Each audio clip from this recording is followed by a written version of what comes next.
फिल्मी किस्से बाय राकेश में आपका स्वागत है। आज 1965 की क्लासिक गाइड से जुड़ी कुछ अनसुनी बातें आपके साथ शेयर करेंगे। एपिसोड में दी जा रही जानकारी का ज़्यादातर हिस्सा लेखिका अनीता पाध्ये की बुक एक था गोल्डी से लिया गया है। 1961 की क्लासिक हम दोनों जब बर्लिन फिल्म फेस्टिवल के लिए चुनी गई तो देव आनंद की मुलाकात उस फेस्टिवल में कई विदेशी फिल्म मेकर्स के साथ हुई, जिनमें अमेरिकन फिल्म मेकर टैड डेनिलेवस्की भी थे। देव आनंद चाहते थे कि हमारी फिल्में विदेशों में भी दिखाई जाएं, उन्हें विदेशों में भी लोग पहचानें, वो दुनिया भर में फेमस हों। इस बात से कुछ अरसा पहले नोबेल प्राइज विनर फेमस लेखिका पर्ल एस बक इंडिया आई थीं और देव आनंद से उनकी मुलाकात हुई थी। तब अमेरिका और इंडिया की कोऑपरेशन से फिल्म बनाने की बात तय हुई थी।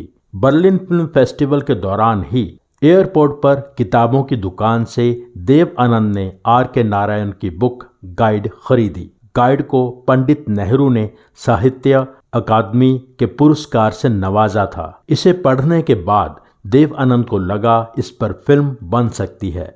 बर्लिन से इंडिया वापस आ जाने के बाद देव आनंद अमेरिका चले गए और पर्ल बक से मुलाकात की।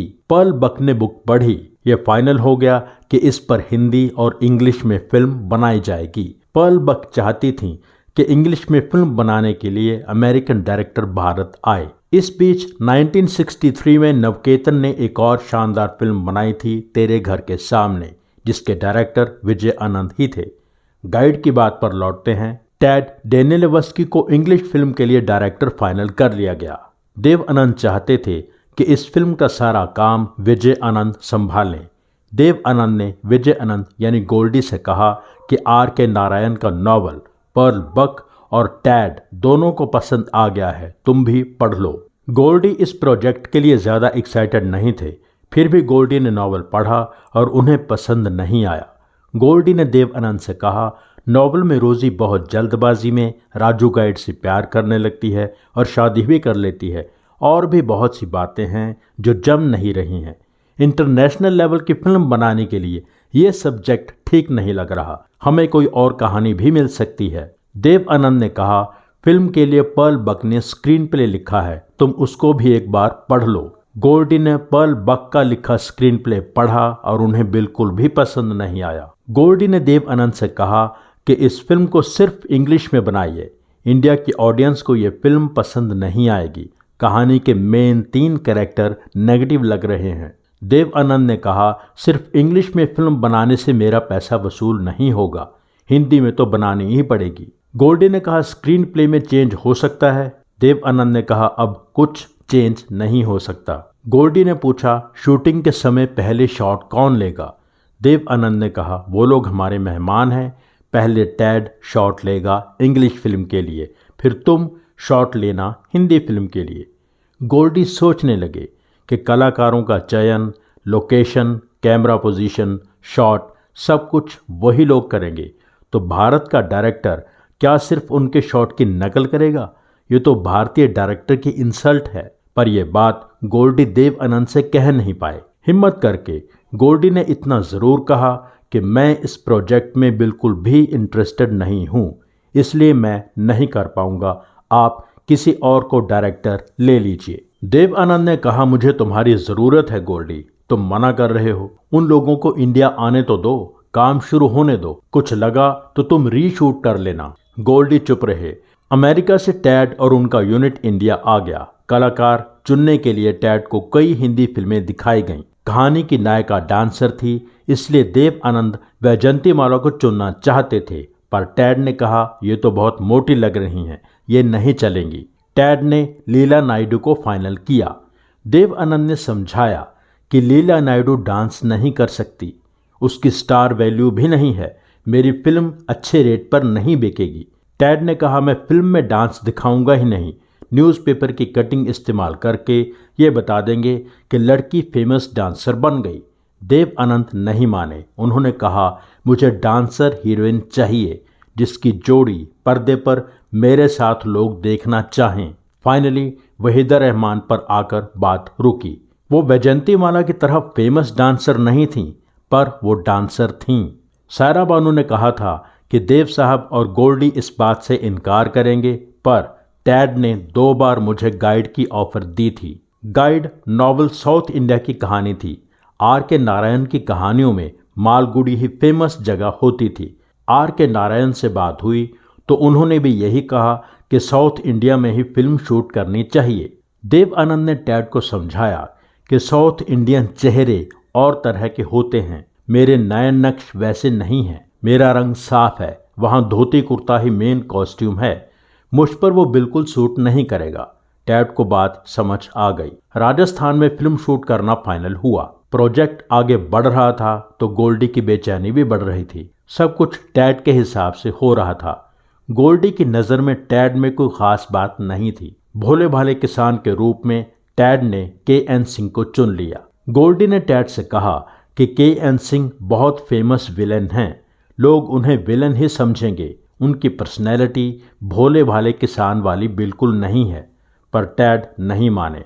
गोल्डी को टैड की फिल्म के प्रति अप्रोच पसंद नहीं आ रही थी।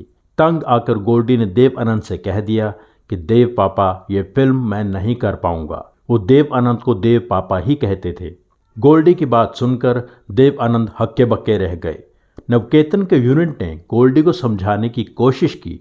गोल्डी ने कहा, कोई बड़ा डायरेक्टर, कोई फ्रैंक कैप्रा या अल्फ्रेड हिचकॉक जैसा कोई डायरेक्टर होता तो मैं उसका असिस्टेंट भी बन जाता। टैड ने क्या किया है, अमेरिकन टीवी के लिए कुछ फिल्में बनाई हैं।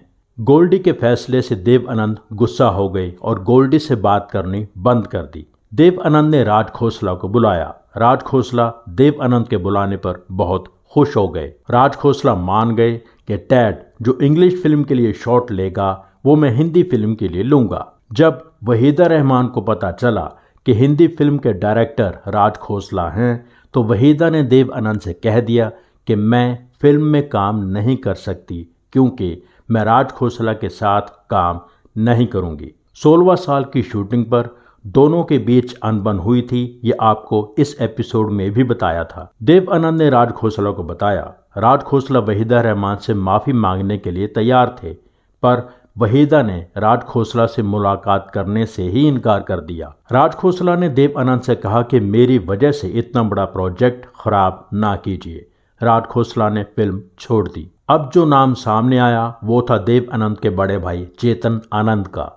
चेतन आनंद अपनी फिल्म हकीकत की तैयारियों में लगे थे। भारत सरकार, पंजाब सरकार और आर्मी से मंजूरी आनी बाकी थी। फिर भी चेतन आनंद मान गए कि मैं गाइड के लिए शूट करूंगा। साथ ही चेतन ने यह भी कहा कि हिंदी फिल्म के लिए मैं स्क्रिप्ट पर काम करूंगा। चेतन आनंद ने गोल्डी से कहा कि स्क्रिप्ट ठीक करने में तुम मेरे साथ रहना। गोल्डी ने साफ साफ इनकार कर दिया। चेतन आनंद और यूनिट के लोग लोकेशन देखने उदयपुर चले गए। कैमरामैन फली मिस्त्री ने लोकेशन पर कुछ शॉट्स भी लिए। बॉम्बे लौटे ही थे कि चेतन आनंद को सारी परमिशंस मिल गईं हकीकत फिल्म की शूटिंग के लिए। लिहाजा चेतन आनंद ने भी फिल्म छोड़ दी। वहीदा रहमान ने यह भी कहा था कि चेतन गाइड में प्रिया राजवंश को हीरोइन लेना चाहते थे, पर देव आनंद ने कहा वहीदा रहमान के अलावा ये रोल कोई भी नहीं करेगी। देव आनंद ने फिर गोल्डी को मनाने की कोशिश की। गोल्डी अपने भाई की तकलीफ समझ रहे थे, पर अपनी काबिलियत के साथ समझौता नहीं करना चाहते थे।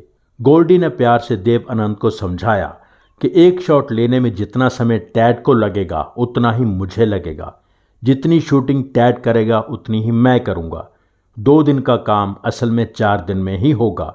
60 दिन में बनने वाली फिल्म 120 दिन में बनेगी। मुझे टैड और उसका बिहेवियर पसंद नहीं है, मुझे वो स्क्रिप्ट भी पसंद नहीं है। मैं चाहता हूँ कि पहले आप टैड को पूरी फिल्म इंग्लिश में शूट करने दीजिए।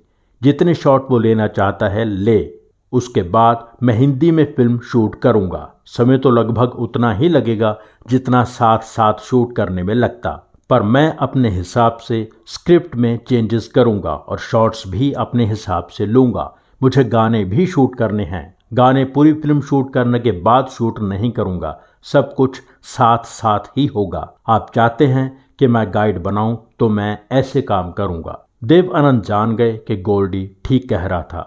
उन्होंने टैड से कहा इंग्लिश वर्जन की शूटिंग शुरू कीजिए। 6 हफ्ते में टैड ने फिल्म बना दी। पानी की तरह पैसा बहा। गोल्डी खंडाला चले गए और एक होटल में जाकर रुके।